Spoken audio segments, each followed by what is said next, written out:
Bom, então, boa tarde para todo mundo. A gente inicia o nosso sétimo encontro da rede, a nossa sétima reunião científica do ano. É, a próxima reunião científica, que é a oitava, é a última de 2024, ela está prevista para novembro. E quero também anunciar para quem já está presente aqui na sala, o pessoal ainda está entrando, aqui no mês de dezembro, na segunda semana do mês de dezembro, a gente vai estar organizando o terceiro Congresso Internacional. A programação está praticamente fechada, né? O cartaz, de divulgação vai ser disponibilizado em breve nas redes, no Instagram da rede, né? E também pelo WhatsApp. Então, todos estão convidados e em breve terão mais detalhes a respeito da programação. Bom, para a gente aproveitar melhor o nosso tempo aqui, eu já vou passar para as exposições de hoje. Então, a gente conta com dois pesquisadores. O primeiro, seguindo a ordem do cartaz aqui, é o Augusto Ismerim, que é mestre em psicologia pela USP, autor de uma dissertação que acabou sendo bastante celebrada, né, Augusto? Né, por alguns pesquisadores próximos aí. O Augusto ele tem bastante interesse, né, nessa relação entre linguagem e cognição em psicanálise e vai apresentar hoje o trabalho intitulado O Problema do Significado em Psicanálise e uma Solução na Linguística Cognitiva. Na sequência, a gente passa a palavra para Amanda Malerba, que é doutoranda em filosofia atualmente na Universidade de Hildesheim, na Alemanha. As pesquisas dela giram em torno do problema das migrações, né? E o trabalho que ela vai apresentar hoje para a gente tem como título Algumas considerações sobre o estranho e o estrangeiro em Freud e Bauman, né? Então, como a gente costuma fazer aqui, cada um tem 30 minutos para expor e mais 30 minutos para o debate, né? Sugiro que a gente faça as duas exposições, uma na sequência da outra, né? E depois passe para o debate, certo? Então, com a palavra, o Augusto. Pode compartilhar sua tela, Augusto, que já sei que vai acontecer.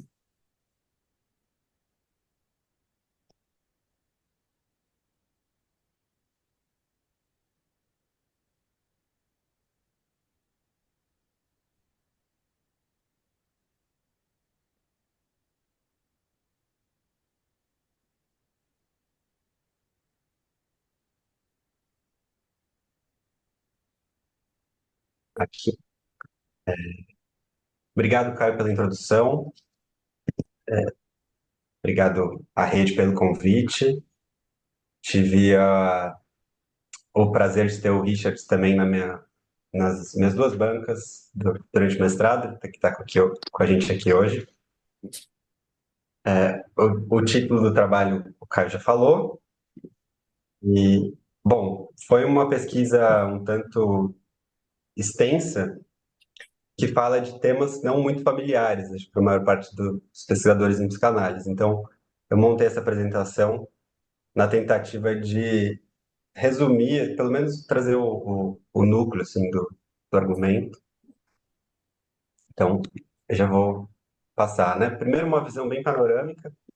Acho que eu parto da ideia de que uma boa descrição da operação psicanalítica requer um entendimento de como é que o significado é construído dinamicamente em operações linguísticas. Então,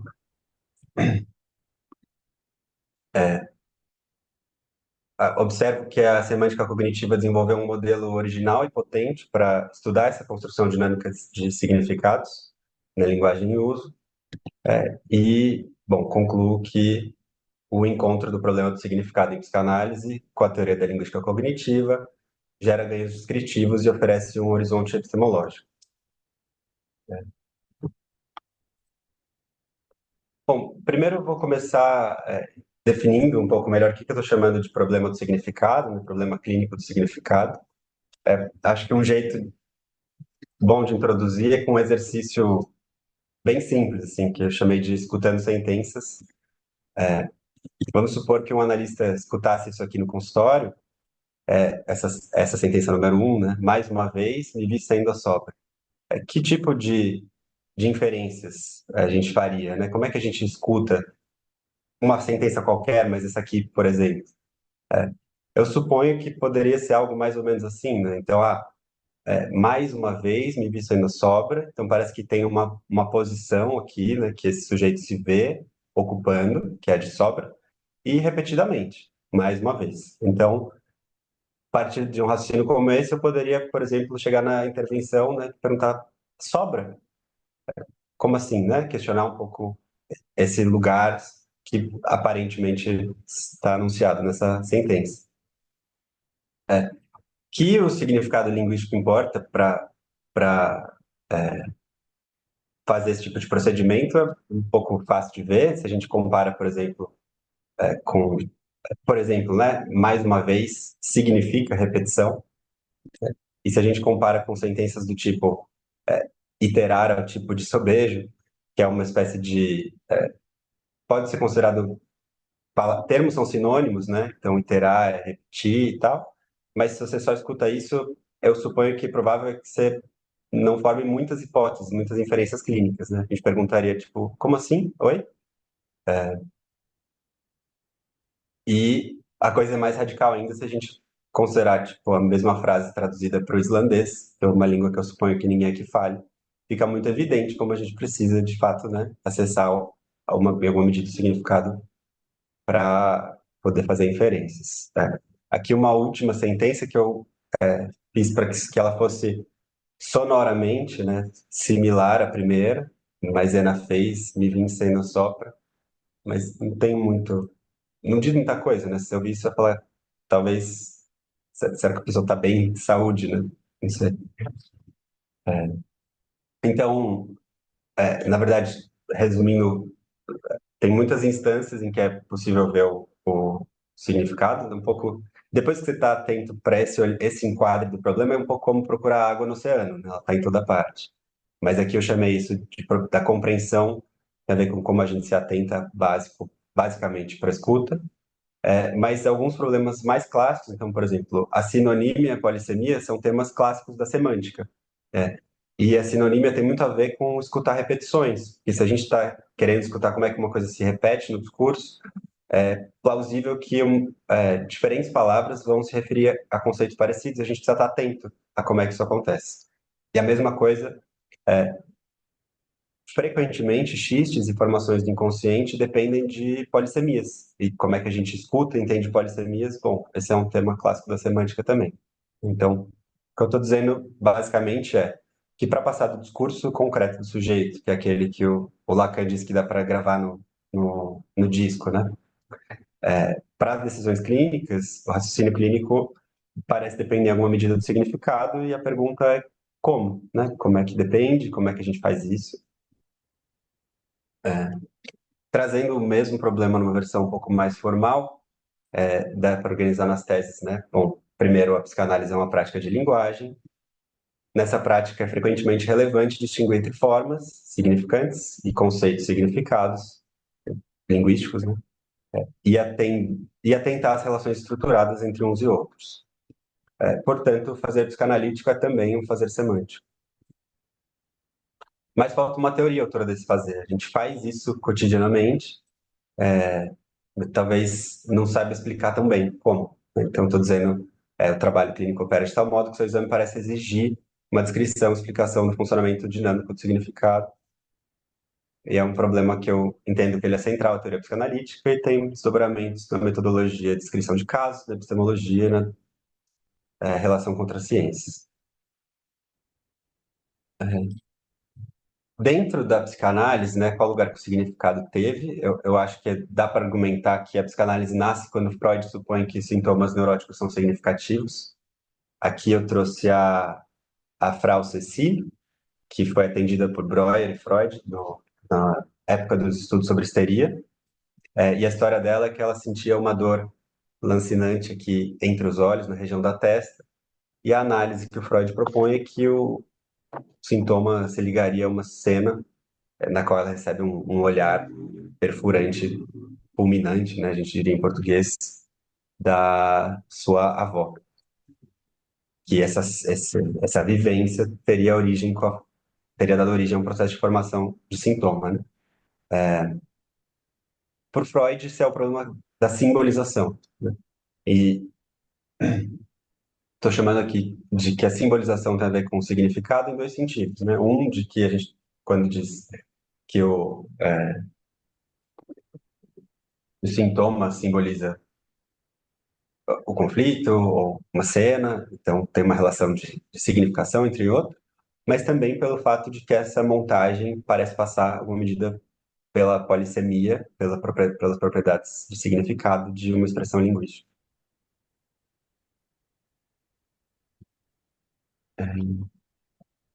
Parou aqui.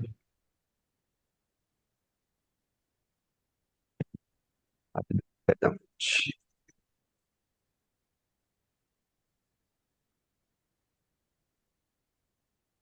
O Freud tinha uma teoria do significado, né? Tá lá desde a concepção sobre as afasias de 1891, que ele introduz um esquema neuropsicológico para discutir, né, como é que funcionaria a ligação entre representações-palavra, representações de objeto. Ele afirma que o significado dos substantivos está nessa relação aqui, entre, que ele chama de relação simbólica, né, entre... E travou para mim. Vocês estão me ouvindo? Estão me vendo? Sim, tá dando para ouvir, Show. tá normal. É. Ah, que bom. Então, ele tem outras ideias também sobre significado, mas de modo geral ele não dá centralidade para isso ao longo da obra. Então, alguns motivos, não vou entrar muito agora. E, por outro lado, o Lacan é um autor que famosamente coloca a linguagem no centro do programa de pesquisa psicanalítico e se preocupa com o significado, por exemplo, quando retoma lá o modelo do signo de Saussure, mas... Ver se vai aqui.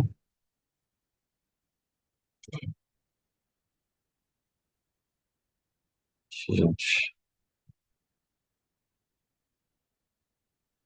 Agora foi. Propõe seu algoritmo do signo, né, em que fala significante barra significado, e tem inúmeras afirmações dele que vão na direção de dizer algo como isso aqui, né? A técnica do significante evita que o analista se perca nas confusões perpétuas do significado. Isso gerou uma leitura geral de que a psicanálise não deveria se interessar muito pelo significado. Eu argumento, essa parte me tomou um grande fração assim da pesquisa, mas eu não vou focar muito nisso hoje. Não, acho que não, que eu gostaria mais de compartilhar com vocês hoje, mas eu digo que essa não é uma leitura muito boa assim, né, tipo, da teoria da linguagem do Lacan, por alguns motivos. Então, muito do que ele propõe falando sobre significante e significado num outro nível de coisas, né? Por exemplo, especialmente no nível da constituição subjetiva. O Lyotard é um autor que concorda com isso, quando ele discute e fala, nossa, a metáfora paterna do Lacan não está falando exatamente sobre metáfora que a gente estuda na retórica, na linguagem tradicional, enfim, não vou me aprofundar no argumento agora. O significante lacaniano claramente transita entre o significante linguístico e o significado linguístico. Eu acho que um bom exemplo é como ele trabalha o cavalo, no caso Hans, no Seminário 4. E dois autores que marcam muito bem esse ponto são o Patrick Rouinet e o Valdir Bem-Vidas. Mas o Lacan tem uma tese forte sobre o significado, a mais que eu considerei a mais forte, que é de que a significação é não toda, ela sempre falta. Isso foi bem formulado, por exemplo, quando a Zupančič, Alenka Zupančič, afirma que o conceito de sexo é inerentemente impossível, não existe, né? A partir disso tudo, acho que dá para pensar um pouco o significado como um problema esquecido desde Lacan, tem a ver com essa leitura que se tornou corrente, né, com alguns outros fatores. Então, bom, onde mais, né, a gente poderia buscar entender alguma coisa sobre o significado para pensar sobre a psicanálise? E trouxe esse meme aqui para lembrar quantos problemas a gente pode ter dentro do problema do significado, né? Então, referência, compreensão, interpretação. Ao longo da história aí do pensamento ocidental, se formaram algumas escolas, disciplinas, né? Então, lógica, hermenêutica, semiótica, que cada uma recorta de diferentes maneiras esse conjunto de problemas, atravessado também por fatores históricos, sociológicos, né? Mas eu acho que e mesmo dentro da linguística, mesmo na semântica linguística, as diferentes escolas é, fazem entendimentos diferentes do que uma semântica tem que resolver. Então, a Marcia Said, que é uma linguista, em- não é tão incomum achar afirmações desse tipo, assim, de que os campos que mais sofrem com a incomunicabilidade de diferentes abordagens são voltados ao significado. Mesmo assim, estudar a história da semântica na linguística é muito interessante, acho que é o campo que, de alguma forma, mais se aproxima do que eu estou chamando desse problema do significado na clínica. Não vou ter tempo de passar hoje aqui por esse resumo em escolas, mas dá para pensar que a linguística cognitiva, da qual vou falar um pouco mais, ela é tanto uma reação direta à escola que antecedeu, né, a semântica formal, quanto também que ela vai tentar resolver problemas que se acumularam ao longo dessas escolas, ou também que ela é a chegada de um paradigma externo à linguística, que é o das ciências cognitivas. E, enfim, de todo modo, poderia começar resumindo por alguns princípios, né? Então, até uso às vezes como sinônimo linguística cognitiva e semântica cognitiva. E tem um motivo, é porque a linguística cognitiva é um jeito de olhar para a linguística que dá muita centralidade para a semântica. Eles vão dizer tudo na linguagem passa por alguma relação de simbolização, então sobre a relação entre formas e conceitos. Então, se a gente não entender como isso se dá no nível mais básico, que é o que a semântica estuda, o resto não tem muito como entender também. É. Maximalismo explicativo assim, a gente não vai querer entender só como funciona o significado de sentenças bem formadas ou linguagem formal, ou qualquer coisa do tipo, né? A gente precisa explicar tudo o que significa precisa ser explicado. Isso vale fragmentos, vale conversas picadas, vale linguagem poética. E um horizonte naturalista quer dizer que essas explicações vão ter que caber mais ou menos numa certa imagem de mundo, né? Num campo de conhecimento mais amplo das ciências naturalistas. E um vínculo forte entre significado e compreensão, quer dizer, se a gente explicar como uma coisa significa, tem parte a ver com como a gente compreende, ou termos técnicos seria explicar a habilidade do falante, né? A intuição linguística. Eu não sei se vocês já pararam para pensar nisso, mas isso que está acontecendo agora, né? Eu estou falando e vocês estão entendendo alguma coisa, não é nada trivial. Não é simples entender como que isso acontece. Em geral, a gente não sabe muito. É. Enfim, esses pontos todos vão recair numa característica determinante, que é a de que a teoria de que se o significado tem a ver com a ligação entre formas e conceitos, para a gente entender bem como é que essa ligação funciona, a gente precisa entender é, como é que é a estrutura conceitual humana. Como é que a gente representa ou armazena, processa informações e conhecimentos e isso é exatamente o que a ciência cognitiva vai se propor a fazer lá desde a década de 60, né? Então, por isso que o campo se chama, por isso que o campo tem esse nome. Aqui eu trouxe uma citação do Langacker, que é um dos fundadores do campo, dizendo, né, qualquer abordagem sensata da gramática deve ser baseada no significado. Temos que começar pela semântica.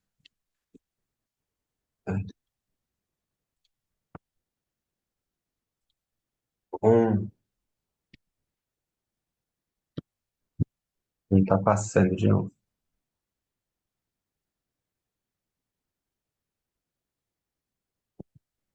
Um exemplo clássico de não vou ter como expor aqui muito no campo, né? Um campo imenso. Mas um estudo clássico é esse da Cláudia Brugmann, de 81, né? Na linguística tinha o entendimento de que preposições são muito idiomáticas, então é muito difícil elas não têm muito um significado intrínseco, né? A gente vai só associando, lá, com tal expressão a gente usa tal preposição. E esse estudo questionou bastante isso, mostrando que a maioria dos usos em inglês da preposição over, eles estão todos relacionados a uma certa mesma representação esquemática, abstrata, e que eles chamam de protocena, acho um termo interessante para a gente, e, e que diferentes variações e recortes dessa mesma cena, como ela é enfatizada, dão origem a diferentes usos da mesma expressão. Então, e aqui a Evans e Green trazem um exemplo didático para falar sobre como é que a gente compõe significados lexicais em significados maiores, né? Que é o problema da semântica composicional. Então, over é uma preposição polissêmica que pode ser interpretada como qualquer uma dessas trajetórias aqui, né? Então, A, B, C, D. Mas se a gente lê a sentença em inglês, The cat jumped over the wall, a tendência é que entender essa sentença equivale, eles argumentam, a construir uma representação como D, mentalmente. E para fazer isso, a gente usa informações gerais do nosso conhecimento. Por exemplo, o fato de que gatos não pulam de bungee jump. Como, enfim, a representação C não faz muito sentido. Mas a preposição over não por si só não elimina isso, né? E, por fim, puxa, tá acontecendo alguma coisa aqui. Por fim, esse mesmo tipo de argumento pode ser levado para a linguagem, como chama? Figurada. Então, a piada passou por cima da cabeça dele, a gente está usando um esquema parecido para falar de uma coisa mais abstrata. E aí temos o Falconier, que é um outro fundador bem otimista, dizendo que talvez pela primeira vez foi lançada uma ciência do significado. Bom, para falar um pouco de como é que isso importa para a clínica psicanalítica, eu trouxe dois exemplos breves.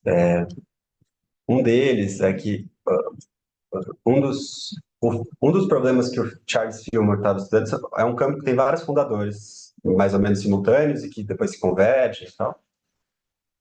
Um dos problemas que o Fillmore estava estudando era esse de como é que como é que sentenças muito diferentes podem ter significados muito parecidos, e, entre outros. E aí ele propõe que esse conceito de quadro, o frame, que é uma estrutura abstrata, né, que nós compartilhamos mais ou menos uma estrutura estável para falar de alguns eventos e que de alguns eventos repetidos, né, da nossa experiência, e que a gente usa isso para entender, para se comunicar. Então, no caso, isso dá origem, né, todo um programa que tem o FrameNet, tem inclusive o FrameNet BR, e a gente encontra lá que existe o Frame Prova, que é um esquema aqui é uma descrição, né, de um esquema abstrato que a gente teria de como se organiza uma situação que é mais ou menos parecida. Então, que vai ter sempre lugares meio repetidos, né? Então, uma prova costuma ter a prova em si, o exame, o examinado, o examinador, conhecimento e qualificação, numa certa relação. E a gente não só carrega esse tipo de conhecimento, como a gente associa cada lugar conceitual a uma lista de palavras. Então, unidades lexicais associadas à prova, avaliação, teste, exame vestibular. Isso é estudado, né, nesse campo. Então, se a gente volta para essas sentenças, a gente vê que todas elas têm palavras que ativam esse mesmo quadro. Enfim, de jeitos específicos, mas essa é a ideia por agora. E aí, na psicanálise, eu argumento que isso tem a ver com como a gente escuta, por exemplo, quando sei lá, um exemplo um pouco esquemático, assim, né? Mas imagina que ao longo de algumas sessões a gente vai escutando alguém dizer: nunca sei como estão me avaliando, eu queria um gabarito, espero ser nota 10, aguardo minha aprovação. Meu argumento é que a gente está fazendo uma coisa bem parecida com o que o Fillmore estava fazendo lá na década de 70. A gente está escutando quadros a partir das relações entre quadros e formas, que é isso que eu chamei de tem a ver com o que a gente costuma chamar de escutar a posição subjetiva, né? Então, é uma posição que fica ali definida entre formas linguísticas e lugares conceituais.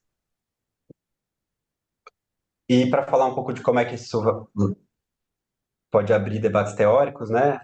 Vou apresentar a teoria das metáforas conceituais, em que a ideia é que a metáfora é um processo conceitual em que a gente entende uma coisa mais abstrata em termos de uma mais simples.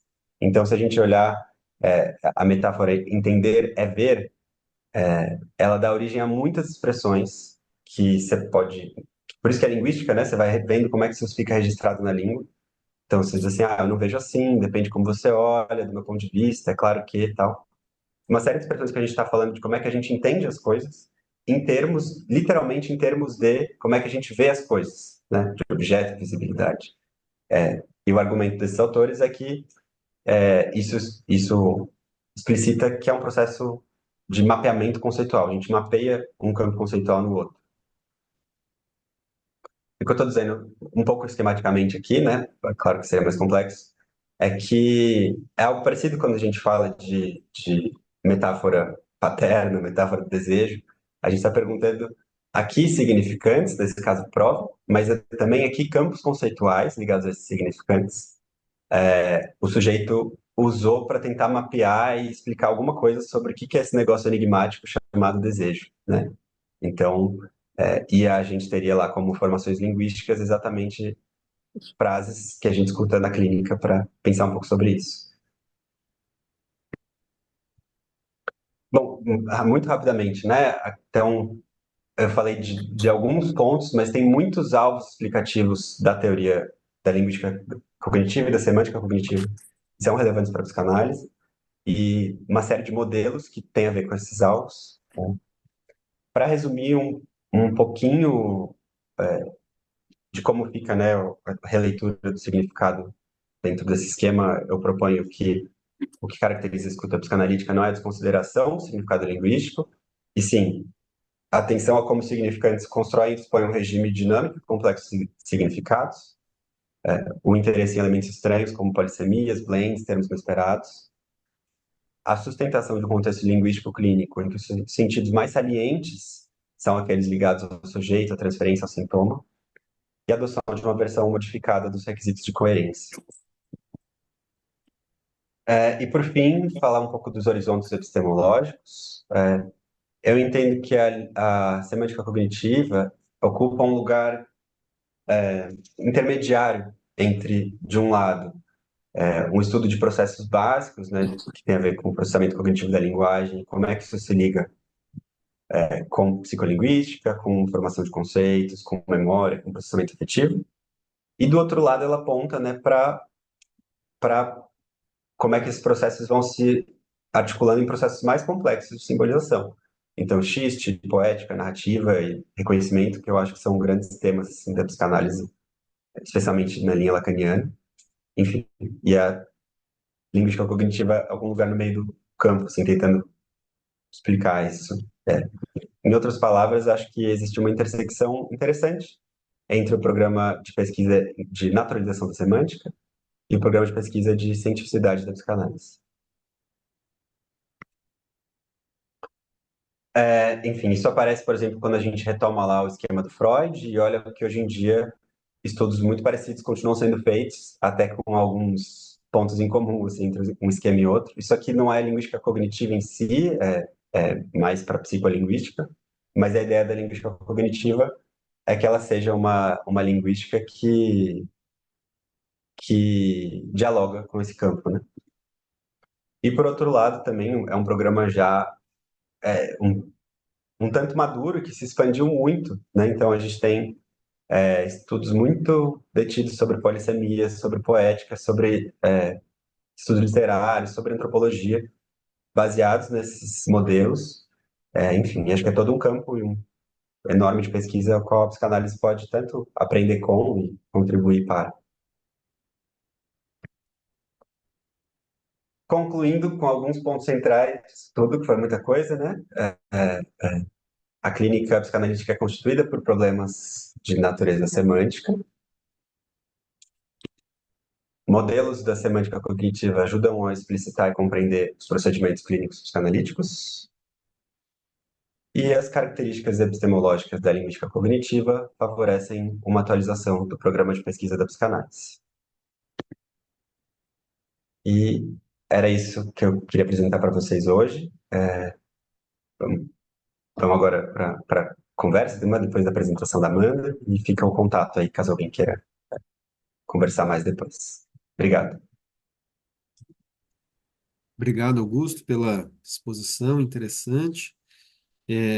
Agora a gente passa a palavra para Amanda, né, que vai apresentar, eu já comentei no início, mas vou retomar aqui, o trabalho intitulado Algumas Considerações sobre o Estranho e o Estrangeiro em Freud e Bauman.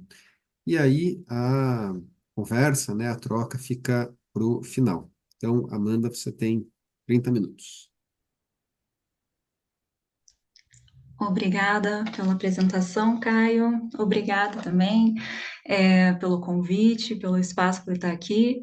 E queria também começar parabenizando o Augusto, o colega Augusto, pela sua apresentação e agradecer a todos que estão aqui presentes conosco. Então, eu começo a minha fala, cujo título é Algumas considerações sobre o estranho e o estrangeiro em Freud e Bauman, com alguns comentários sobre a obra de Freud, cujo título original é... Opa, vamos ver se eu consigo passar ou se eu vou ter o mesmo problema que o Augusto estava tendo. Vamos ver. E... foi. Peraí que foi demais agora. Pronto. Então, a obra de Freud, cujo título original é Das Unheimlich, de 1919. E aqui eu mostro, né, algumas edições brasileiras cujos títulos diferem. Então, para não correr o risco de perder alguém pelo caminho, de repente alguém que tem algum desses livros em casa e que gostaria de acompanhar seguindo a sua edição, eu apresento então 3 traduções diferentes para o português, como vocês podem ver. Há então, portanto, essa lista de possíveis nomes: o inquietante, o estranho, o infamiliar. E eu já queria indicar que na minha apresentação eu vou utilizar essa edição da Companhia das Letras do Inquietante, porque é a edição que eu tenho em mãos agora, né? Nada que, independente se é a minha tradução preferida ou não, porque eu realmente não quero entrar nessa discussão. E algumas também traduções que eu acabei fazendo, mas eu também vou deixar para vocês o título, sempre os trechos originais na tela.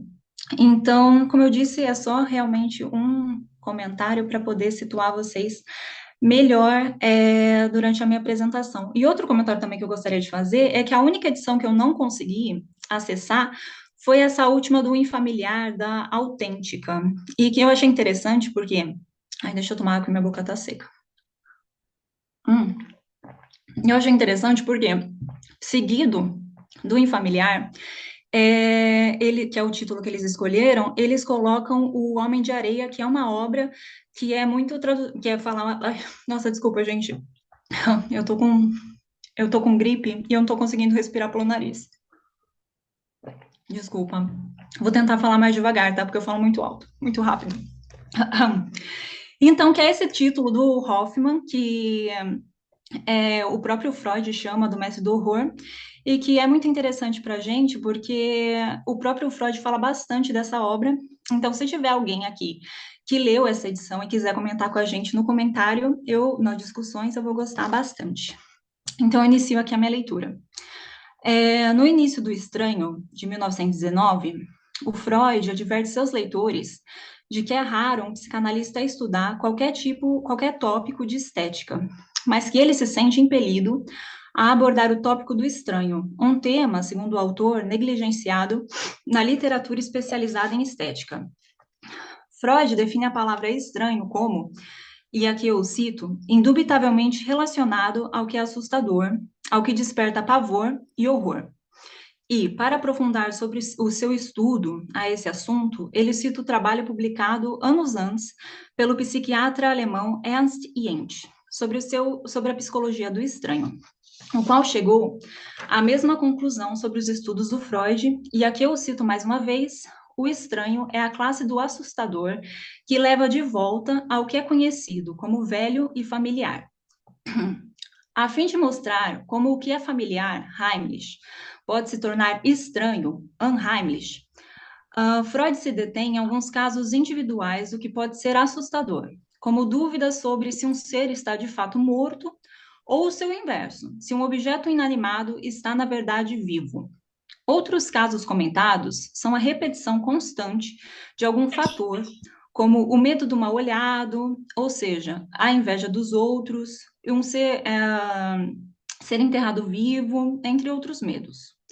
Freud apoia a sua teoria como uma investigação linguística sobre a proximidade dos termos Heimlich e Unheimlich.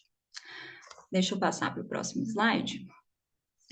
Na análise realizada anos antes por Jentsch, ao questionar a essência do que é estranho, o autor investiga como as condições psíquicas devem ser constituídas para que a sensação de estranheza possa emergir. Na teoria de Jentsch sobre o estranho, se baseia na incerteza em torno do que é novo ou não familiar, o que categoriza o estranho como algo que o indivíduo necessariamente não sabe enfrentar. E eu citarei o Jentsch. A dificuldade de estabelecer rápida e completamente as conexões conceituais que o objeto se esforça para fazer com que a esfera ideacional anterior do indivíduo, em outras palavras, o domínio intelectual da coisa nova. Fim da citação. Nesse sentido, Jentsch acredita que a correlação entre o que é novo ou estrangeiro ser hostil é compreensível, devido à associação psíquica oposta de que o que é antigo ou conhecido é familiar. Dessa forma, é possível justificar a incerteza e o desconforto diante de novos elementos ou situações até que o indivíduo se oriente, como afirma o autor. E essa sensação de estranheza acabe desaparecendo, diminuindo a propensão entre esse sentimento na medida em que o indivíduo se mantém bem orientado em um determinado ambiente. Freud busca superar essa associação já estabelecida entre estranho e o novo. Deixa eu colocar aqui. Isso. A qual ele considera incompleta. E, para isso, realiza uma investigação em dicionários de diferentes idiomas, no qual estabelece facilmente as diferentes relações entre o que é familiar, a partir da palavra alemã Heimlich, e o que é o adjetivo atribuído ao que é considerado doméstico, pertencente ao lar, e, referindo-se ao termo unheimlich, o que é desconhecido e assustador. Que, a fim de fazê-lo, ele cita uma passagem interessante, a qual voltaremos mais tarde, do filósofo alemão Friedrich Joseph Schelling. E aqui eu a leio: o estranho é tudo que deveria permanecer em segredo, oculto e emergiu. Nesse ponto de vista, nessa parte da investigação linguística, Freud lembra seus leitores da ambiguidade da palavra Heimlich, que, embora possa se referir, como já foi exposto, ao que é familiar, ela também significa o que está oculto ou escondido. Freud indica que o próprio substantivo de Heimlichkeit tende para o segundo significado, referindo-se ao segredo, à intimidade e à furtividade. Essa correlação etimológica, que revela o estranho como familiar e infamiliar, antigo e novo, oculto e íntimo, estaria, para Freud, relacionada a uma concepção antiga e animista do universo. Nessa obra, Freud considera que as fontes do estranho estão associadas a resíduos de atividade mental animista na infância, quando se acreditava na possibilidade de poderes secretos, contos de fadas e histórias de fantasmas, o que significa que, na percepção freudiana, todos os indivíduos estão sujeitos a esse sentimento, e não especialmente mulheres, crianças e sonhadores, como Jentsch havia sugerido anteriormente. Muitos indivíduos modernos, argumenta Freud, não acreditam mais em realidades mágicas e poderes extraordinários, embora, como observa o autor, diferentes religiões continuem a postular a vida após a morte, uma vez que a ciência não fora capaz de fornecer uma explicação completa sobre esse assunto. Mais uma vez, em seus escritos, Freud se refere à educação formal e, e ao conhecimento científico como uma espécie de cura, um divisor de águas entre as pessoas que têm fé e as que não acreditam mais em espíritos e em contatos sobrenaturais. E de forma bem humorada, Freud compara a psicanálise às práticas de expulsão de demônios que eram bem comuns na Idade Média. No entanto, o autor afirma que nós, ou nossos antepassados primitivos, já acreditávamos que essas possibilidades eram realidades e estávamos convencidos de que elas realmente aconteciam. Isso significa que, embora essas crenças não sejam mais levadas a sério por muitos, elas ainda existem dentro dos indivíduos, ainda que como resíduos prontos para se apoderar de qualquer sinal de confirmação. Então, aqui no slide vocês veem um trecho dessa investigação linguística conduzida por Freud, e eu também achei que seria interessante mostrar como um dicionário atual, né, no caso eu estou usando o dicionário online do Léo, como esses dicionários eles não associam mais a palavra Heimlich o primeiro significado apontado por Freud, que era essa questão de algo próximo, né, algo íntimo, algo, enfim, e que agora é realmente algo furtivo, clandestino, enfim, os fantasmas acabaram vencendo. Deixa eu tomar mais um pouquinho de água porque minha voz está indo. Pronto, me desculpem. Então, vamos para o próximo. Ok. Continuando então minha leitura, após concluir a sua análise das etimologias e de algumas obras literárias que tratam do sentimento do estranho, o Freud afirma que, entre o que é considerado assustador, deve haver alguma categoria na qual o elemento que causa medo é algo que foi esquecido, reprimido e retorna. E aqui eu leio o trecho. Se tal for realmente a natureza secreta do inquietante, compreendemos que o uso da linguagem faça ao Heimlich converter-se no seu oposto, o Unheimlich, pois esse Unheimlich não é realmente algo novo ou alheio, mas algo muito familiar à psique, que apenas mediante o processo da repressão aliou-se dela. O vínculo com a repressão também nos esclarece agora a definição de Schelling, segundo o qual o inquietante é algo que deveria permanecer oculto, mas apareceu. Ao ler essa passagem, podemos nos perguntar se não é possível usar as mesmas palavras escolhidas por Freud ao descrever o estranho para refletir também sobre os imigrantes, especialmente os refugiados do século XXI. Um problema que deveria permanecer oculto e distante, mas que ousou atravessar o mar e transcender as fronteiras. Deixa eu passar para o próximo slide. De acordo com Freud, o que causa o sentimento de estranheza não é necessariamente novo, mas também pode ser o resíduo de algum medo infantil, como o complexo de castração. Nessa lógica, Freud se refere ao tema do duplo, que ele considera relevante por estar intimamente associado ao medo infantil, da destruição do ego e a uma intensa negação da morte.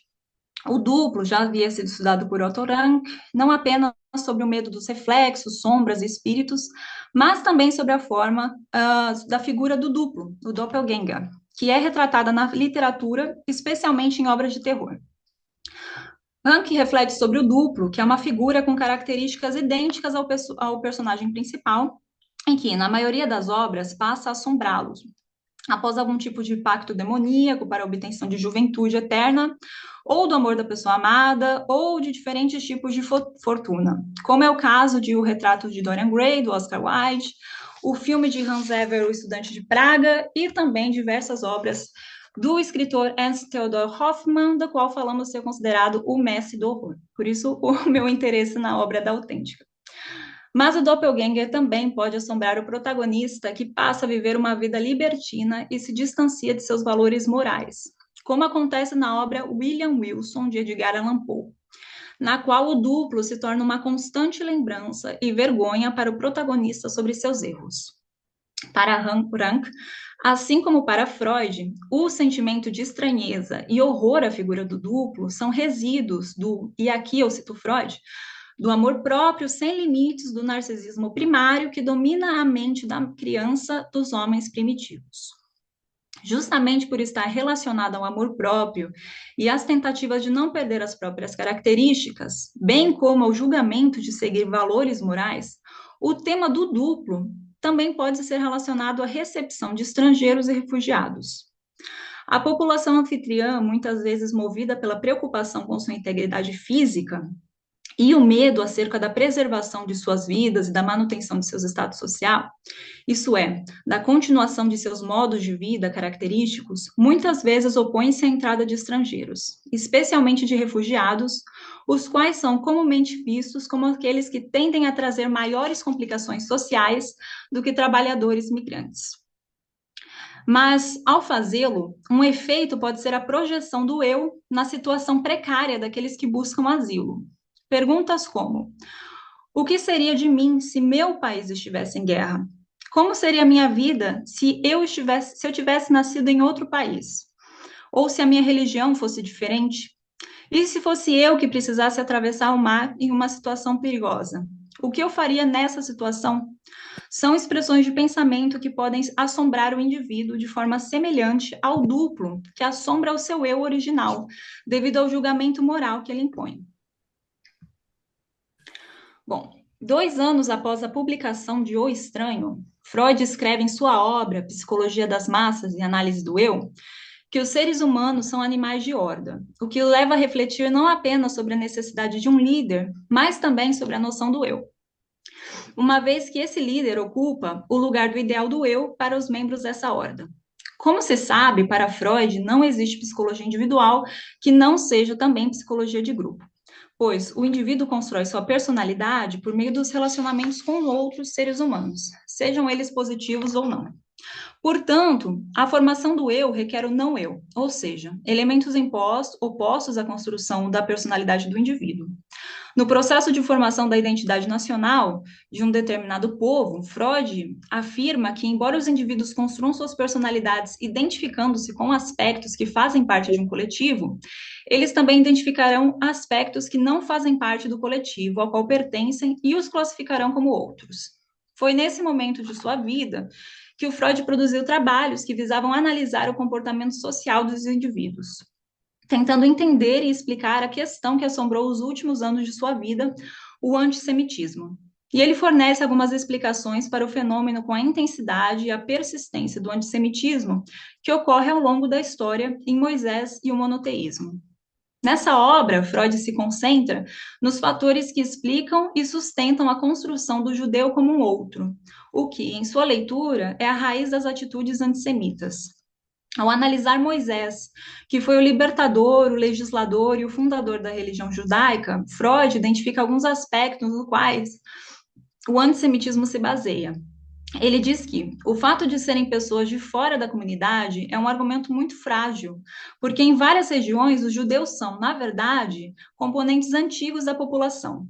Freud acredita que os principais motivos são o fato de o povo judeu ser uma minoria, e uma minoria diferente, mas não tanto dos povos anfitriões. E o fato de o povo judeu também se declarar o povo primogênito e favorito de Deus provocaria a inveja e a raiva de outras religiões.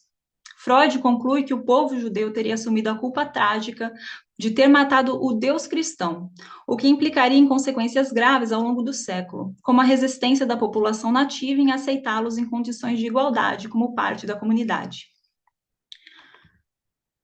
Bom, a gente chega agora então à segunda parte da minha fala, que é a releitura feita por Zygmunt Bauman do Freud décadas mais tarde. Então, já em Tempos Líquidos, em 2007, o Bauman ele relacionaria a psicologia das massas e a análise do eu do Freud, mais especificamente esse processo de formação da identidade nacional, demonstrando que a população nativa, ou anfitriã, como o próprio Freud chama, em Moisés e o monoteísmo, difere daqueles que chegam por meio do processo de construção da identidade do eu e do não eu, ao observar que o cenário político pós-moderno ou então líquido moderno, muitas vezes preferem impedir a entrada de refugiados, negar seus pedidos de asilo ou segregá-los em campos, mesmo quando eles já estão dentro do território nacional. No entanto, Bauman afirma, e aqui eu leio, que o número de vítimas sem teto e apátridas da globalização cresce rápido demais para que o planejamento, a localização e a construção desses campos consigam acompanhá-los. Fim da citação. O que demonstra como essa solução de curto prazo não apenas seria insustentável, como também intensificaria conflitos internos e alimentaria a desconfiança entre população anfitriã, imigrantes e refugiados. Em sua obra Estranhos à Nossa Porta, de 2016, Bauman reflete sobre o temor da população nativa em relação aos estrangeiros, especialmente os refugiados, pois esses últimos possuem características peculiares que podem provocar na população anfitriã dois tipos de impulso que intensificariam o ressentimento e a hostilidade. Um deles é a crença de que os refugiados trazem más notícias, pois não são simplesmente desempregados, mas pessoas que antes exerciam profissões e possuíam propriedades. Em outras palavras, para Bauman, eles representam um lembrete vivo de que não há certezas ou garantias de sucesso na pós-modernidade. Sua existência e seus pedidos de asilo são lembretes constantes das rápidas mudanças no cenário político, do estado líquido das instituições e da efemeridade da sensação de segurança. As questões difíceis que a população nativa buscava evitar tornam-se mais latentes, pois deixam de ser projeções simples e distantes e podem se tornar possibilidades próximas. Segundo a reflexão de Bauman, outro impulso de de autoproteção da população anfitriã e, portanto, de rejeição aos imigrantes e refugiados, baseia-se no conhecimento adquirido após a Segunda Guerra Mundial, por meio dos exemplos de Auschwitz ou Hiroshima, sobre a surpreendente variedade do mal que pode ser produzido pelos seres humanos. Refletindo sobre a constante sensação de insegurança e o medo de viver em cidades cada vez mais movimentadas e repletas de estranho, Bauman articula o conceito de banalidade do mal, de Hannah Arendt, para demonstrar que um dos motivos da crise de confiança presente nas relações líquido-modernas, sejam elas amorosas, profissionais, familiares ou sociais em geral, é justamente essa descoberta de que qualquer ser humano tem o potencial de se tornar um carrasco monstruoso. Assim, a hostilidade nazista, isso é, a prática generalizada do mal em relação ao outro, revelou-se mais um desafio para se pensar em hospitalidade e integração em uma sociedade pós-moderna e pós-Auschwitz. A descrição de Bauman em seu trabalho sobre as incertezas que os refugiados carregam e o medo da população nativa ao recebê-los em seu território nacional se assemelha profundamente à declaração de Arendt em seu breve ensaio com traços autobiográficos We Refugees, ou Nós Refugiados, e aqui eu leio o trecho. Antes éramos pessoas com as quais os outros se importavam, éramos amados pelos amigos e até conhecidos pelos senhorios por pagarmos o aluguel regularmente. Antes podíamos comprar nossa comida e andar de metrô sem que nos dissessem que éramos indesejáveis. A perda do emprego, o abandono forçado da terra natal e a dificuldade de se expressar em uma língua estrangeira são Desculpa, preciso tomar mais uma água. Desculpe. A perda do emprego, o abandono forçado da terra natal e a dificuldade de se expressar em uma língua estrangeira são fatores apontados por Hannah Arendt ao descrever o estado de fragilidade em que se encontram os refugiados, bem como os riscos de lidarem sozinhos com as questões sociais que lhes são impostas, como o preconceito da população nativa e a impossibilidade de corresponderem às próprias expectativas sociais sobre suas vidas. E eu a leio novamente. É verdade que a maioria de nós depende inteiramente dos padrões sociais. Perdemos a confiança em nós mesmos se a sociedade não nos aprova. Estamos, e sempre estivemos, prontos para pagar qualquer preço para sermos aceitos pela sociedade. Fim de leitura. Pode-se notar nesse trecho como a descrição de Arendt sobre os refugiados judeus se assemelha à leitura freudiana em Moisés e Monoteísmo sobre a resistência da população nativa em aceitar os judeus como parte de suas comunidades, categorizando-os como os outros. Arendt, ademais, relata em um tom de confissão a continuação ou então a acentuação dessa dificuldade de integração dos judeus na condição de refugiados às comunidades em que chegam. Embora os refugiados possam ter traços diferentes e venham de lugares distantes, com costumes e idiomas distintos, uma característica geral, que também é um fator que os diferencia dos imigrantes, é que a maioria deles viveu em suas culturas até serem forçados a buscar refúgios para permanecerem vivos devido a influências externas que independem deles. Em outras palavras, a maior parte dos refugiados absorveu esse novo status devido a circunstâncias externas que estavam fora de seu controle. Para Bauman, essa é a pior notícia que um estrangeiro pode dar a alguém que já vive em um cenário de incertezas, como mudanças políticas e climáticas que escapam de seus dedos. Esse é o perigo enfrentado pelos refugiados que Arendt já teria identificado em nós, os refugiados, como ser o outro, ou as dificuldades de ser reconhecido apenas como um ser humano, e não como um cidadão com direitos bem estabelecidos. Dessa forma, Arendt conclui que tudo que os refugiados querem, depois de tanta má sorte, é ter um futuro com mais certeza e segurança. Não seria precisamente isso, de acordo com a leitura de Bauman, o que os indivíduos líquido-modernos também almejam? Bom, esse é o fim da minha fala, mas eu não queria terminar sem citar também essa obra da Donatella di Cesare, que ela também articula, dentro do campo da filosofia da migração, entre os tantos autores que ela trabalha, ela também traz o próprio Freud, em especial o das Unheimlich, e também a Arendt e o próprio Bauman. Então fica essa recomendação para vocês. Ai, desculpa, gente, minha voz hoje não está melhor. É isso, então. Aguardo vocês na discussão. Obrigada. Obrigado, Amanda. Apesar da voz, a gente conseguiu te entender bem, não se preocupe. Que E bom. abro, então, para o debate, né? Caso alguém queira colocar questões, está aberto.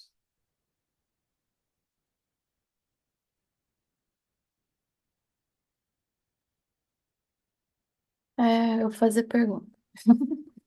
Vai lá. Para o Augusto, ele comenta, né, no começo, ele comentou que o Freud não deu muita importância, ou não desenvolveu, não lembro bem, a questão do significado, né? E daí ele mencionou por motivos que eu não vou mencionar. Eu queria que você comentasse um pouco, assim, em que sentido que o Freud não deu importância para a questão do significado, porque se a gente pensar, dependendo da forma como a gente pensa, dá a impressão que a grande preocupação do Freud era com o significado real, né? Mas eu queria que você falasse quais são as suas hipóteses para explicar, né? Porque você parece que deu a entender que você tem hipóteses para explicar por que o Freud não desenvolveu essa questão, mas você não entrou nisso. Para Amanda, quando o Bauman fala que a rejeição aos refugiados, de certa forma, vem da percepção da instabilidade política, da instabilidade climática, enfim, eu fico pensando se quando ele fala que isso se deu muito como consequência do nazismo, né?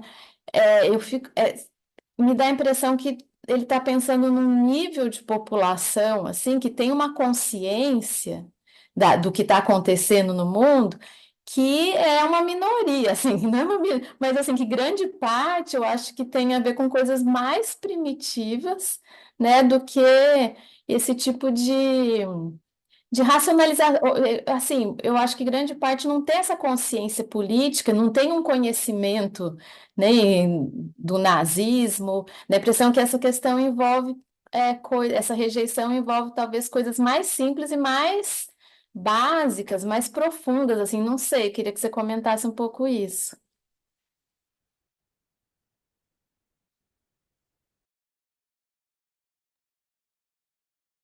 Quer começar, Amanda? Eu começo?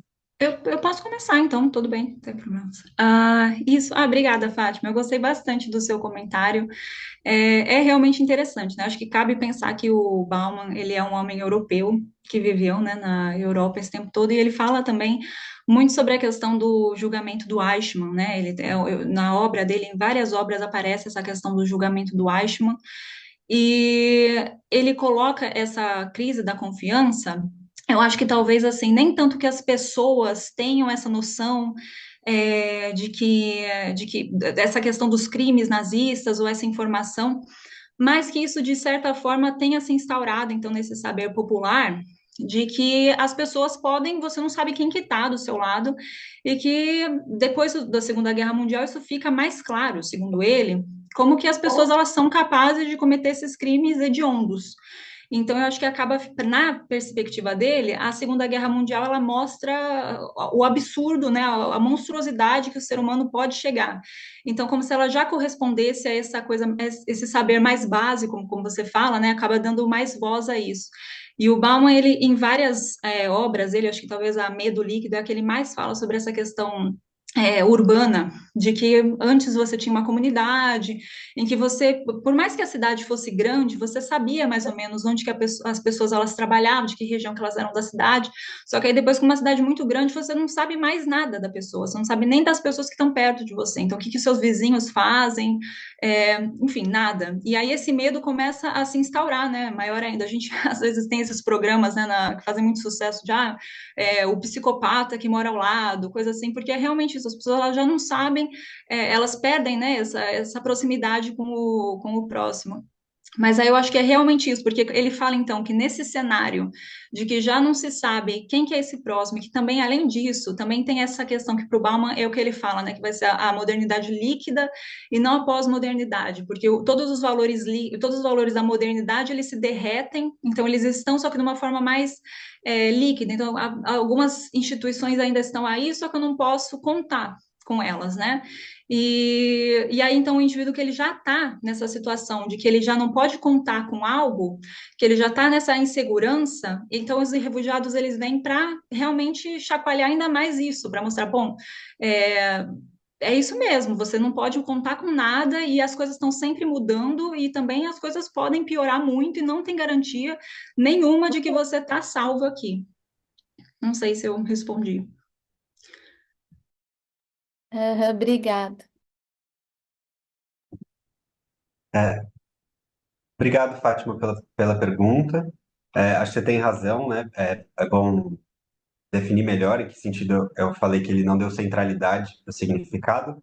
Eu quis dizer que ele, de certa forma, toma o significado como um dado, né? Como um primitivo. Não um primitivo total, não, porque tem os momentos em que ele tenta teorizar sobre isso, mas, de modo geral, ele não está muito preocupado em explicar como é que pode ser que a linguagem é significativa ou que experiências sejam significativas. Ele pressupõe que são, né? E vai estudando como é que essas relações se dão. E aí as hipóteses de por que não teve centralidade nesse sentido específico, eu acho que tem o Osmir Faria Gabi Júnior, ele levanta uma hipótese de que o Freud trabalhava com uma noção referencialista, né, do significado, que ele achava que significar era ter referência. Eu não concordo com essa leitura, eu acho que o,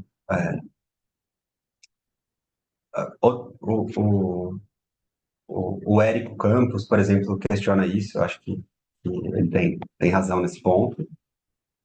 Então, eu acho que a melhor hipótese é que ele tinha outras preocupações, ele tinha muita coisa para explicar, que essa não era, talvez, não parecia uma prioridade tão grande. E o estado rudimentar da semântica na época. Eu acho que essa é a minha principal hipótese, né? Ele dialoga lá com Abel, que é um filólogo, não chega a ser, né, um semanticista de grande estatura. Na época, o Freud e o Michel Breal, que é o primeiro nome assim, mais famoso na história da semântica, eles produziram na mesma época, né? Acho que teoricamente seria possível o Freud ter tido acesso à obra do Breal, mas eu não sei se geograficamente, concretamente isso aconteceu. Então, acho que esse é um dos motivos também. Eu não tinha muito recurso teórico disponível. Obrigada. Richard? Oi.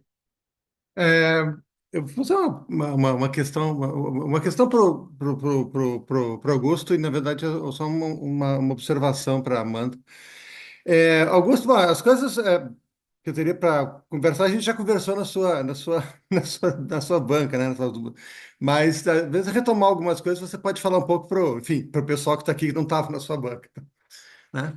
É, uma delas mas talvez algumas coisas um pouco diferentes. Uma delas essa, sim, claro, tem tudo a ver. Você não consegue fazer uma clínica só do significante. Isso não existe, né? O Valdir falou isso, não existe. Né? Não existe clínica do significante, né? Se o significado não entrar na jogada, não tem clínica nenhuma, né? É, e eu fico pensando se esse negócio, essa insistência do Lacan, que na verdade durante um certo momento onde ele está. Claro, depois o significante do Lacan não vai mais ser o significante linguístico, vai permanecer o termo, mas o sentido do conceito muda muito. Mas se não era muito uma coisa, é mais ou menos que nem o filósofo cético dizendo que você não pode conhecer o mundo externo, sabe? É claro que você pode conhecer o mundo externo, é claro que qualquer filósofo mais cético, você sabe que você pode conhecer o mundo externo. Isso é uma tomada de posição antidogmática, né? Ou seja, pode dizer, não posso conhecer o mundo externo com certeza, porque, bom, é uma tomada de posição, é uma crítica do dogmatismo, né? Não é dizer que você de fato não pode conhecer nada a respeito do mundo externo. Você vive numa bolha, né? Então, tem essa função crítica. Então, essa ideia do significante do Lacan, nesse momento intermediário aí do pensamento do Lacan, não tem essa função crítica, ou seja, é se opor, não é tanto defender que o significante não significa nada, que é um absurdo completo, mas dizer, bom, o significado não se reduz à nomeação, ou o significado não se reduz à expressão. Me parece que as duas grandes encrencas do Lacan é que a ideia do significado como nome e do significado como expressão, né? E que às vezes ele curiosamente parece dar a entender que ele acha que as duas coisas são a mesma, né? O que, na verdade, eu nunca entendi por quê, mas enfim, ele parece dizer que nomeação implica em expressão, mas enfim. Que é basicamente uma concepção objetivista da significação, é uma concepção fenomenológica, né? Quer dizer, que elas são contemporâneas do Lacan. Então, pergunto se vocês, historicamente, essa posição do Lacan, essa visão do significante, essa ênfase na sintaxe, na forma, em detrimento da significação, do sentido, não tem essa função crítica, assim, e, de fato, depois, assim, deixa espaço para você tentar encontrar nas entrelinhas, aí, como você faz, um espaço para você pensar numa teoria da significação.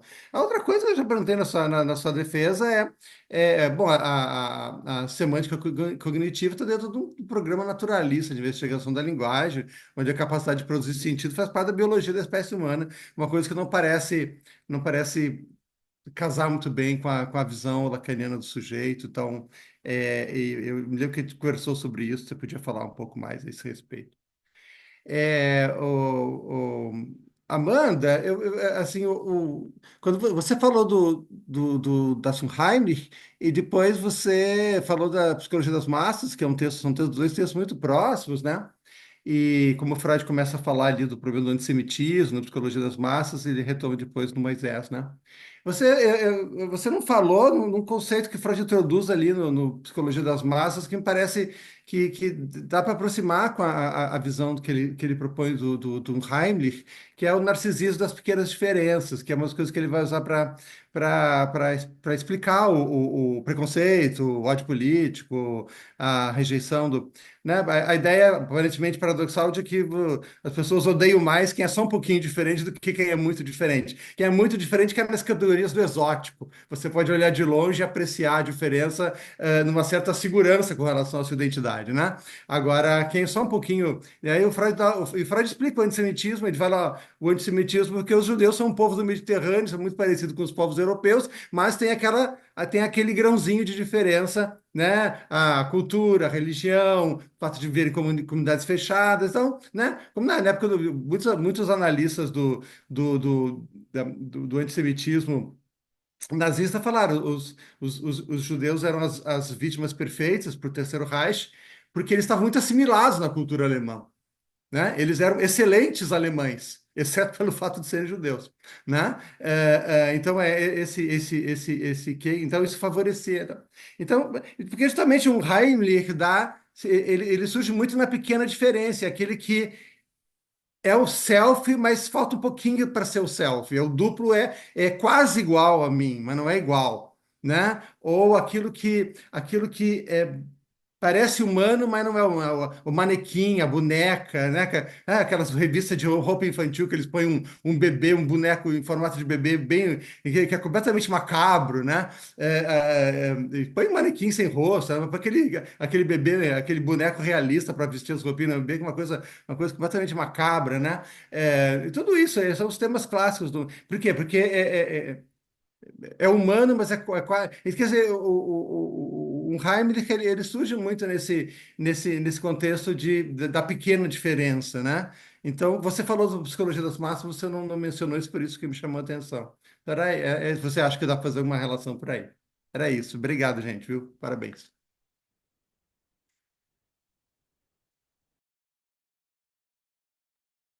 Bom, podem tomar a palavra. Amanda ou Augusto, fiquem à vontade. Vou responder então. Eu concordo com essa leitura, Richard, da função crítica é, do, da retórica do significante num dado contexto. Acho que até hoje isso funciona, mas acho que isso tem um efeito assim observável quando você vai lendo, de que parece que aquela crítica que era muito hiperbólica e contextualizada, parece que ela vai sendo descontextualizada e meio hipostasiada, assim, como então, então o significado realmente é uma coisa meio perigosa, ou suja, ou não tem a ver com a gente, enfim. E eu acho que isso caminha, é o que eu, isso caminha bem com um problema do campo lacaniano, que é o isolamento, né? Que é pouca leitura de outras outras visões sobre os mesmos problemas, né? Então, enfim, acho que isso que favorece que tenha se tornado um problema, né? Porque a crítica, enfim, ela é importante. Eu acho que eu entendo esse jeito de olhar para o significado, inclusive, ele faz mais sentido se a gente parte do fato de que a gente precisa distinguir significado e significado na clínica, né? Como estava lá no começo. Então, e que a gente acessa, né? A gente escuta a forma linguística em primeiro lugar. E a partir disso são uma série de inferências que a gente faz. E acho que quanto mais a gente consegue linkar as inferências clínicas que a gente está fazendo com as formas, né, que o paciente trouxe, com as palavras dele, com as frases dele dela, mais metodologicamente seguro a gente está. Claro que isso, eu acho que aí entra um debate de como que clinicamente tem casos que a gente precisa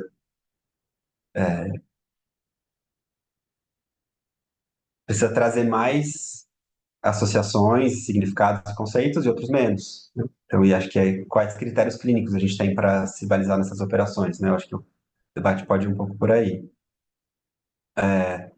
Sobre naturalismo, relação de naturalismo e Lacan, não sei se você percebeu, mas eu já tomei um pouco sua sugestão de desenfatizar, né, o psicanálise lacaniana na colocação do problema, de olhar um pouco como um problema para a psicanálise, em alguma medida, sim, porque, enfim, é isso. Acho que olhar a psicanálise como os problemas da psicanálise como problemas de linguagem é uma contribuição lacaniana que dá origem a essa pesquisa, né? Mas são muitas divergências epistemológicas entre um jeito de pensar e outro. A minha posição pessoal hoje é que acho que nem acho que a própria linguística cognitiva e como vai se desdobrando, né, em poética, estudos literários, já vai abrindo um pouco o nosso conceito de naturalismo, de que não se trata de uma visão antiquada, né, de que tudo, natureza são leis exatas, determinação simples, qualquer coisa desse tipo.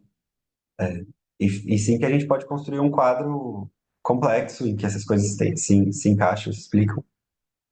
O lacanismo tradicional não cabe nisso. Mas eu não acho que também precise ser uma ruptura tão radical assim. Por exemplo, quando eu elenco lá, né, a ideia lacaniana, de que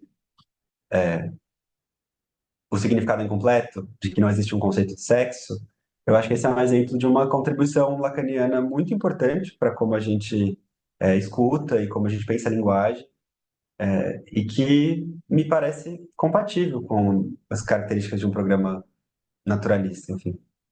É um pouco essa a resposta.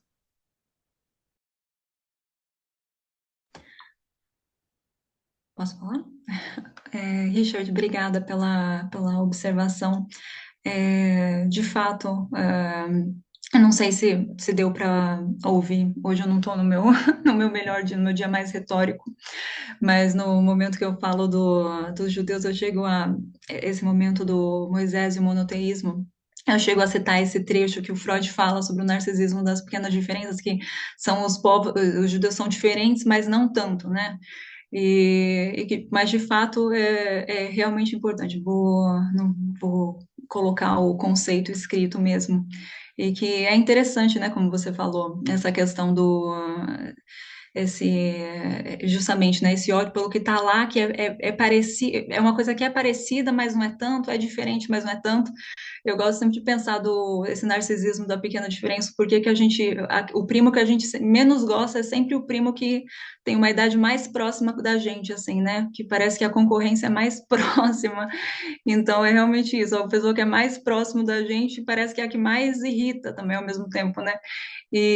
Enfim, eu acho que é realmente interessante pensar essa questão do Heimlich com isso, e também trazer uma outra questão que estava muito forte na Alemanha, que era que teve os refugiados sírios, né?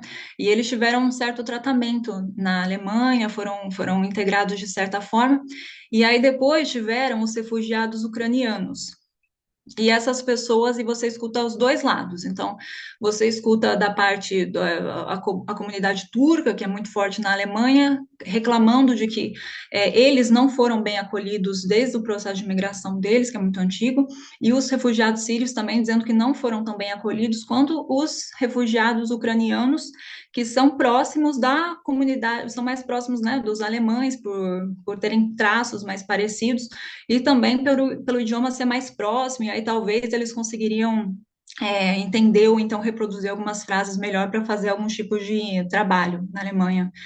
Mas você também escuta o contrário, você também escuta que esses refugiados ucranianos, eles têm um tratamento muito pior da parte dos alemães, que também tendem a ter mais resistência em relação a eles do que tiveram com os sírios. Agora você falou essa questão do narcisismo das pequenas diferenças, eu pensei como ele também pode se aproximar nessa situação. Obrigada, Richard. Obrigado, Elvio. Beleza. Bom, outras questões?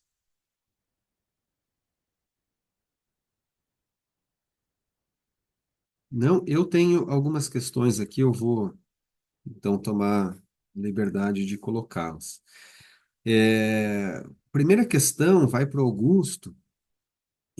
De fato, assim, essa relação com a psicologia cognitiva, vamos pensar de maneira mais ampla, assim, né, da psicanálise com a psicologia cognitiva, ela é pouco frequentada, né? Acho que aqui no Brasil principalmente. Né? Eu conheço o trabalho de um psicanalista do Sul que chama Fábio Tá. Ele chegou a discutir temas, né, de psicanálise em conexão com as ciências cognitivas. Fora do Brasil, nos países de língua inglesa, talvez isso seja, né, mais comum. Mas, né, uma primeira pergunta que eu faria para você é onde, né, a psicanálise tem realmente se dedicado, né, a estabelecer esses diálogos. Né, eu tenho alguns nomes em mente aqui, né? Já ouvi você falar algumas coisas também do seu trabalho, mas queria, né, que você situasse um pouco até, né, para os demais aqui, né, em como é que esse campo se organiza. E uma segunda pergunta que eu queria fazer para você tem a ver com o comentário da Fátima, um pouco do Richard também, nessa questão do significado. Uma coisa que ficou da sua fala para mim foi aquela dimensão da cena primária, né? Você trouxe até aquela imagem gráfica, né? Queria que você desenvolvesse um pouco esse ponto, porque clinicamente isso é bem concreto, né? Assim, a gente se depara com situações como essa na clínica. E, então fiquei curioso, né, para saber como é que, né, para você aprofundar um pouco mais esse ponto, né? A noção de frame também, né, que você aborda, né, na sequência, tudo isso pareceu muito interessante. Acho que você poderia, né, aprofundar um pouco. E não sei se a gente pode dizer isso, né, mas talvez essa cena primária não é essa expressão que você usa, se eu me lembro bem, né? Poderia ser pensado aí como sentido, né, último do sintoma. Enfim, a semântica, né, propriamente dita aí do sintoma. Bom, para Amanda, é mais uma curiosidade, né? Eu queria saber como é que você tem organizado sua pesquisa, né, num país justamente que recebe, né, os imigrantes, se ela inclui uma pesquisa de campo ou não, né? Enfim, como é que isso se desenvolve, né, num departamento de filosofia? Enfim, é mais uma curiosidade, pensar em termos metodológicos. Eu posso começar então, já que o Augusto a gente está intercalando. Bom, por enquanto eu não tenho nenhuma pretensão assim de fazer algum trabalho de campo, não está nem no meu projeto isso, mas algo que é interessante assim é que na minha faculdade tem as aulas, inclusive em vários locais tem essas aulas de alemão para refugiados. Também é interessante notar que eu moro em Berlim e a minha faculdade é no interior da Alemanha, né? Então, em Berlim tem muitos refugiados que vêm para cá, muitos imigrantes também. E aí é interessante ver essa questão social, né? Como isso vai se organizando. Também tem todos esses conflitos que acabam acontecendo aqui. Ultimamente a gente lê muito sobre a questão do trato dos homens, principalmente homens turcos, que tendem a ter um trato com pessoas de suas religiões, de suas etnias, e com mulheres de que não são dessas etnias, eles tendem a ter um trato muito diferente. E aí, então, agora tem tido muitos debates, inclusive na TV aberta, sobre essa questão, essa integração, e que eu acho que é muito importante também. Mas, realmente, assim, na minha pesquisa, eu trabalho principalmente com um texto de pessoas que fazem essa pesquisa, de pessoas que trabalharam, que fizeram essas observações, e também tento refletir sobre isso e produzir sobre isso também, mas não dentro do meu mestrado, do meu doutorado, né? Então, algo que eu fiz a primeira vez que eu vim aqui foi uma coisa que me surpreendeu, que foi a questão dos taxistas, de que eles usam muito fone de ouvido, os imigrantes é que eles usam muito fone de ouvido, que inclusive isso foi até uma questão que eu conversei com uma colega minha no último seminário que a gente fez, que ela está falando, a pesquisa dela é sobre esse trato com a cidade. E eu falei para ela que seria interessante ela falar sobre a questão virtual, né, do trato da cidade, que o próprio Bauman fala sobre isso, né, como que a pessoa ela está naquele momento, só que ela está muito mais em outro mundo do que ela está realmente nesse estado físico, né? E eu lembrei desse texto que eu produzi, que o professor Wayne me convidou, inclusive, foi para a coluna da Ampof, que eu falo sobre essa questão da bolha ou armadura, e como que esses imigrantes, né, principalmente os refugiados, tudo, eles estão sempre com um fone de ouvido e falando com outras pessoas, assim, né? E que a primeira vez eu achei que fosse até, parece engraçado, assim, né? Porque parece que é uma hotline, assim, que eles ligam para falar com alguém toda vez que vai sair de casa, que você fala, meu, com quem que essas pessoas conversam tanto? Mas que é realmente isso, né? Você também ter essa coragem para você sair de casa num idioma que é tão, tão difícil, numa cultura que é muito diferente, né, um país, em maioria protestante, assim, né, que já é muito diferente, né, o trato com o de estrangeiro, o trato com o próximo. Então, enfim, só para responder. Então, na minha pesquisa propriamente, não tenho essa pretensão de trabalhar em campo, mas sim, eu tenho, por exemplo, eu faço um trabalho voluntário no museu, o Deutsches Migrationsmuseum, que é o Museu da Migração Alemã, e aí é interessante porque a gente faz essas entrevistas com os imigrantes, está há muito tempo aqui em Berlim, enfim, é isso. Ah, legal, obrigado.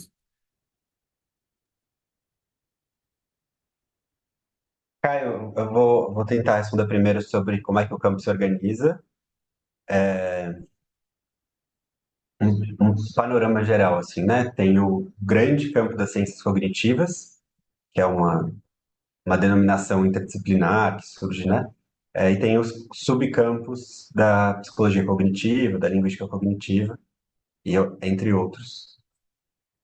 E a psicologia cognitiva clássica, mais tradicional, ela tende a estudar processos básicos, né? Então, memória, atenção, são, sim, grandes temas desse tipo, assim, né? Mas também representação conceitual, né? Como é que se organiza a representação, a estrutura conceitual humana. A linguística cognitiva, ela surge muito a partir, geralmente, os fundadores são linguistas, né? Acho que tanto Lakoff quanto Fillmore, quanto Langacker, são pessoas da linguística que estão incorporando algumas ideias da psicologia cognitiva e das ciências cognitivas. Então, na verdade, são campos um pouco separados até. Tem quem critique, diga assim, então as ciências cognitivas deveriam ser mais empíricas, mais experimentais, os linguistas cognitivos eles não são suficientemente empíricos, né? Eles estão só pegando ideias e pensando. E aí tem quem tenta, né, fazer estudos, mas é um campo meio amplo, meio dinâmico. E aí tem a área ainda das terapias cognitivas, né? Que é uma outra coisa que, enfim, que se forma nos Estados Unidos também, tal.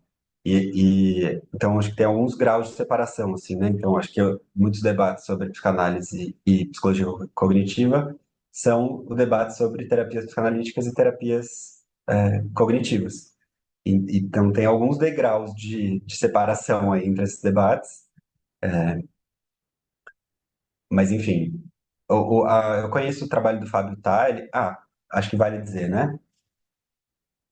Na época que eu comecei a pesquisa, foi quando eu fiz um pouco uma pesquisa mais detida de base de dados. Eu lembro eu encontrava entre 10 a 20 trabalhos publicados relacionando psicanálise e linguística cognitiva, dependendo de como se recorta, né?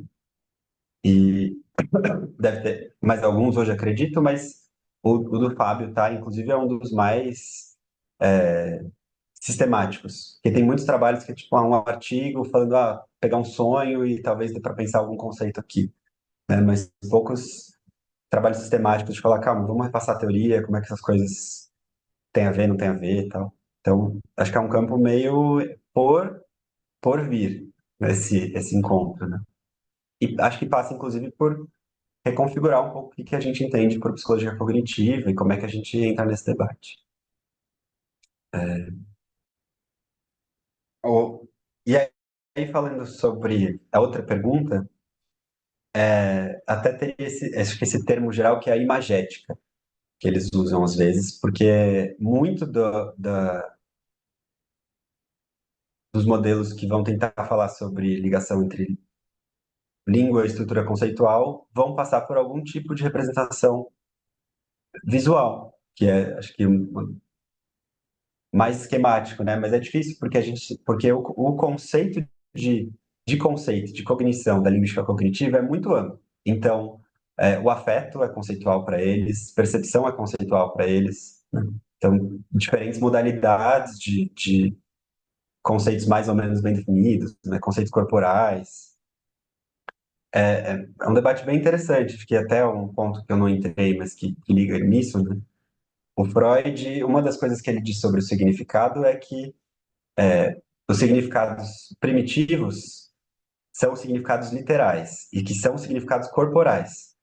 Então, né, foi um tapa na cara. Bom, então ele fala, isso tem a ver com o fato de que em algum momento a expressão tapa na cara se ligou àquela dor, né? E a linguística cognitiva vai propor algo muito parecido, que ela diz, né, que é cognição incorporada, que é a origem do significado, o sistema conceitual vai se construindo a partir do corpo, né, a base, né, a partir da qual a gente vai fazendo metáforas, como lá no exemplo, né, do ver e entender. E, enfim, o termo que você mencionou é protocena, né? Porque ela é uma cena, mas ela não chega a ser completa, não tem todos os elementos da cena, né? Não estão lá. É uma espécie de uma cena meio vaga. É. Acho isso muito diretamente clínico, assim, né? Acho que, e, e aí, sobre a pergunta se, então, essa protocena é o sentido último do sintoma, acho que é uma ótima pergunta. E eu tenderia a dizer que sim e não.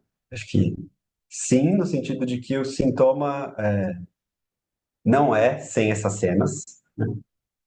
Mas eu acho que não e aí tem aí eu acho que o Lacan do significante tem razão, assim, porque eu acho que o que é mais interessante é que os sintomas se formam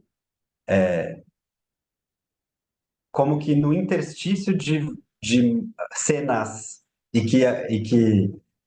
por exemplo, acho que alguns casos, assim, não sei se é casos a palavra, mas mais típicos psicanalíticos, que a gente fala, nossa, é isso aqui que a gente está tentando entender como acontece, é quando a gente encontra, por exemplo, uma mesma forma, uma mesma palavra, que se liga a duas cenas muito distintas na vida do sujeito, mas que de alguma forma aquela palavra amarrou aquelas proto-cenas diferentes no mesmo lugar, né? E eu acho que, enfim, acho que isso diz muito de como é que um sentido último não existe, né? Uma tese lacaniana, mas que o significante, a presença da linguagem, é como o sujeito tenta amarrar e dar algum sentido àquelas vivências contraditórias, incompletas, né? Então, acho que eu, não sei se dá para entender, mas responderia por aí. Sim, sim, dá para entender. É, é, foi um pouco provocativo dizer isso, né, o sentido último do sintoma, mas me parece que Freud ele tenta caminhar, né, um pouco nesse sentido, tentando recuperar o que seriam essas cenas originárias, né, aquilo que estaria na base, né, de todo o processo. Mas você tem notícia, né, de algum autor dentro da psicanálise que já buscou explorar isso de maneira sistemática ou não? Acho que o Fábio fez alguns trabalhos nesse sentido, e tem um autor italiano que eu não consegui acessar direito a obra dele por ser em italiano. Eu consegui fazer uma leitura superficial, assim, que é o Marco Casonato. Ele é, acho que ele é mais assim, talvez um psiquiatra psicodinâmico do que um psicanalista, né? Mas fica um pouco ali na fronteira. E ele tem um livro inteiro sobre metáfora e psicopatologia, metáfora cognitiva e psicopatologia. Então, eu acho que talvez ele seja uma das referências que eu ainda não consegui ler a obra dele por essa limitação. Ah, legal, obrigado. Bom, outras questões, comentários?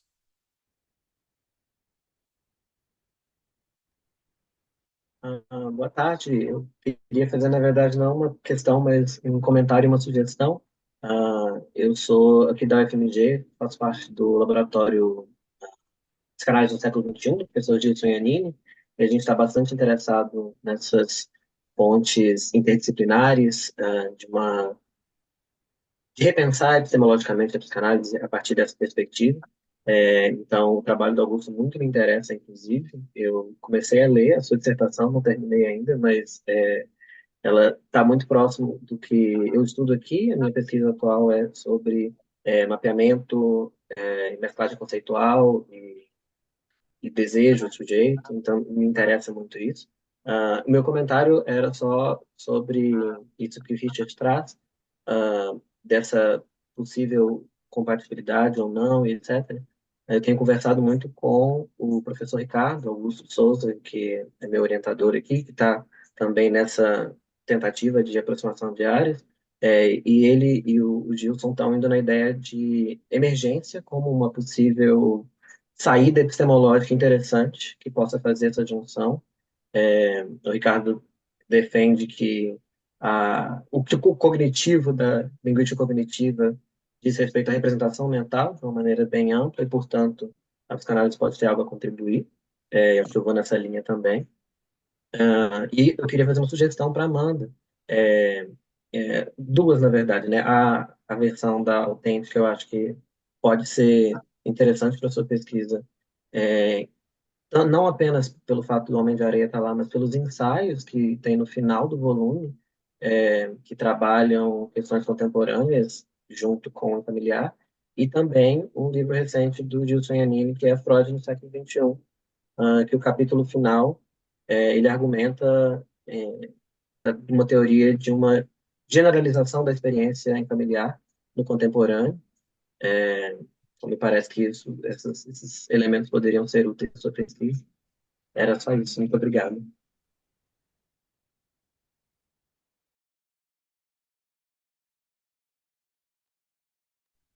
Obrigado, Luba. Acho que eu Luba, estava sem o microfone aqui, desculpa, Augusto.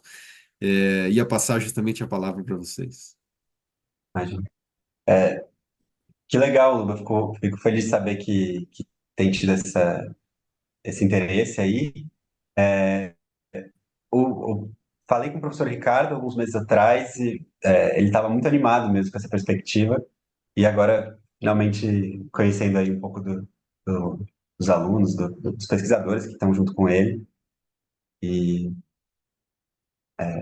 espero que a gente possa seguir trocando e elaborando aí, né? Acho que tem muita pesquisa a ser feita, tem muita possibilidade de pesquisa, né? Nesse sentido. Obrigado. Quero, quero acompanhar.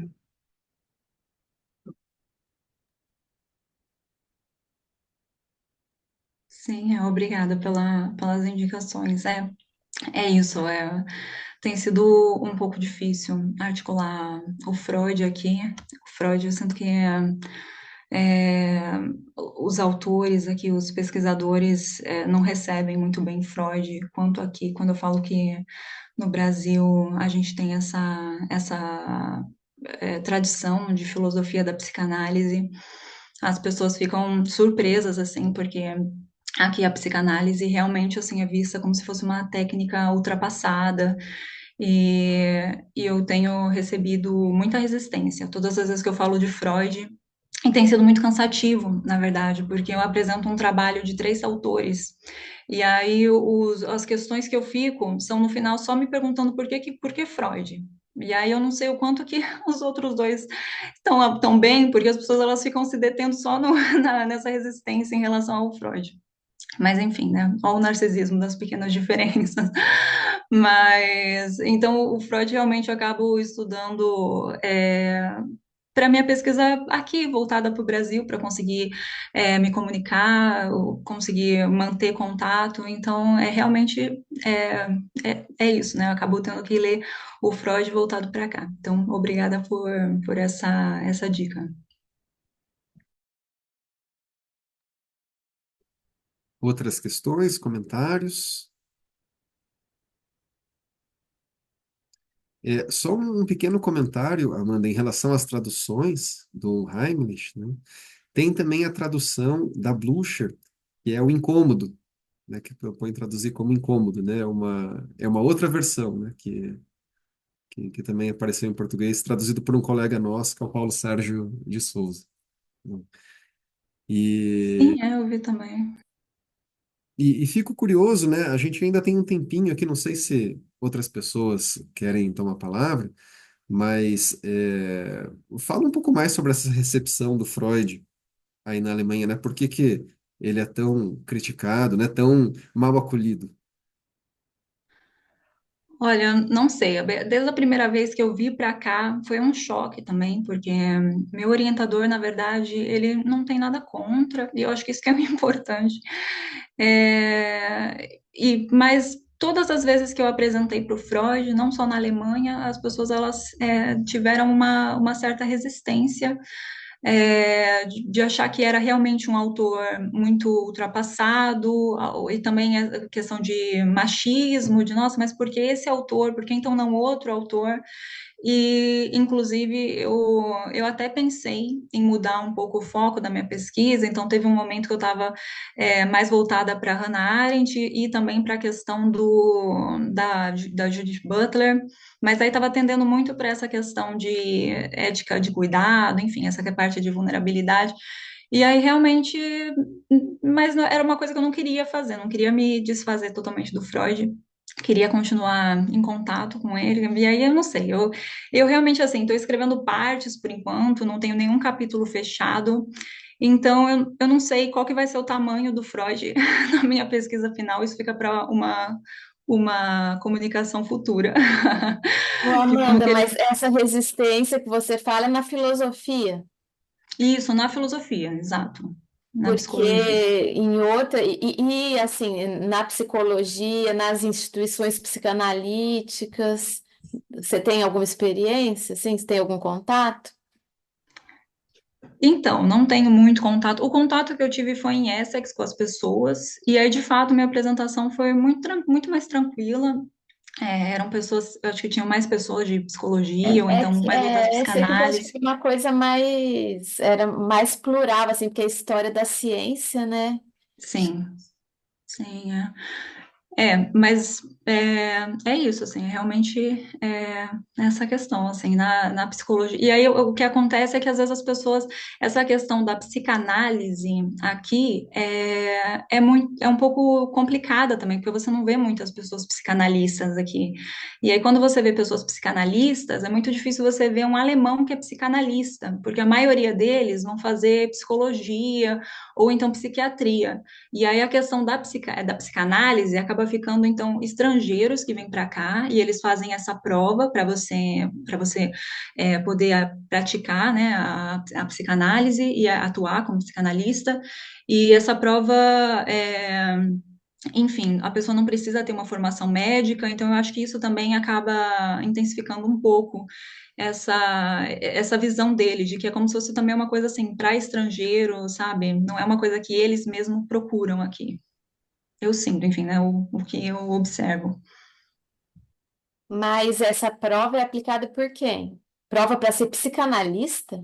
Isso, sim. Eu fiquei sabendo, inclusive, eu faço, né, a formação em psicanálise e eu faço nesse instituto que ele é francês e brasileiro. E aí, coincidentemente, tem uma moça de Berlim que é psicanalista, e aí ela comentou dessa prova, e inclusive a formação dela é em uma coisa de mídia, não é nem psicanálise. Aí ela fez ela fez uma formação em psicanálise e fez essa prova. E aí a prova é toda em alemão, e é inclusive uma crítica que se faz que justamente parece mais uma prova de conhecimento de alemão, para ver se você vai conseguir atender as pessoas em alemão do que realmente, enfim,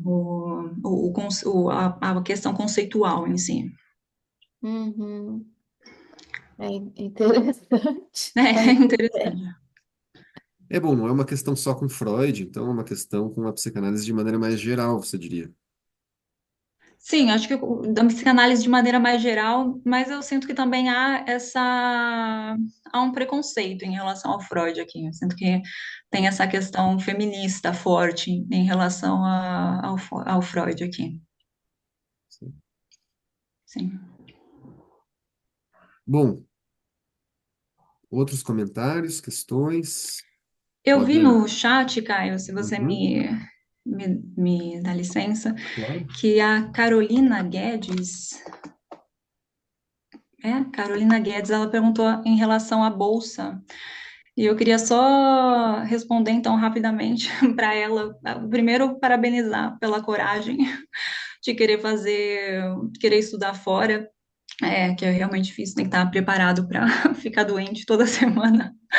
Mas queria dizer que, bom, se você quiser conversar, pode entrar em contato comigo, eu coloco o meu e-mail no chat, que eu consegui sim, porque a primeira coisa que você tem que fazer, só falando rapidamente aqui, isso que eu sei que já está perto do fim, mas que esse fora, então a primeira coisa que as pessoas têm que pensar é onde que é esse fora, então qual país que você pretende estudar, e aí ver quais são os programas de bolsa nesse país. Eu sabia que eu queria vir para a Alemanha, então comecei desde a graduação procurar quais seriam os programas de bolsa, né, os programas de financiamento para cá, para a Alemanha, e geralmente essas bolsas, né, esses programas, eles têm às vezes alguns escritórios. Então eu procurei, no caso eu queria a bolsa do DAD, então, eu procurei quais eram os escritórios do DAD. Geralmente tem em Brasília, não, em Brasília às vezes, tem no Rio de Janeiro, em São Paulo, e eu já comecei a me aproximar para saber. Então, você tem que saber, já vai dando uma olhada nos editais, para saber quais são as coisas que são pedidas nos editais, né? Então, geralmente é um conhecimento linguístico, né? Alguma certificação linguística, você precisa do projeto, então é importante você ver como é que vai ser esse projeto, geralmente eles colocam os tópicos, e, enfim, é isso, precisa de uma carta de aceite, importante também procurar um orientador, então já ir procurando nesse país alguma faculdade que tem algum orientador que pesquisa o que você, né, o que você goste, entrar em contato com essa pessoa, perguntar se essa pessoa aceita a orientação. É isso, são os primeiros passos. E aí eu consegui esse ano a bolsa depois de tentar. E aí outra coisa também que é interessante, que eu também fiquei sabendo há pouco, é que às vezes as faculdades, elas fornecem bolsa para as pessoas que estão preparando o projeto. Então, às vezes, você entra em contato com esse orientador e se você não está conseguindo bolsa, você pode tentar ir para esse país e tentar uma bolsa da faculdade, que é essa bolsa para preparação de um projeto. E você fala que você vai pedir esse financiamento, né? De alguém dessa instituição e que você precisa de uma bolsa por uns 3, 6 meses para você conseguir escrever, trabalhar nesse seu projeto. Isso também é uma coisa que é possível. Mas, enfim, é isso. Parabéns e obrigada pela pergunta também. Boa sorte. Eu acho que isso é interessante, né? Para quem não tem esse conhecimento, saber que é possível, né? Entrar em contato com essas agências, né? Acho que isso também faz parte. Bom, outros comentários, perguntas, questões, curiosidades?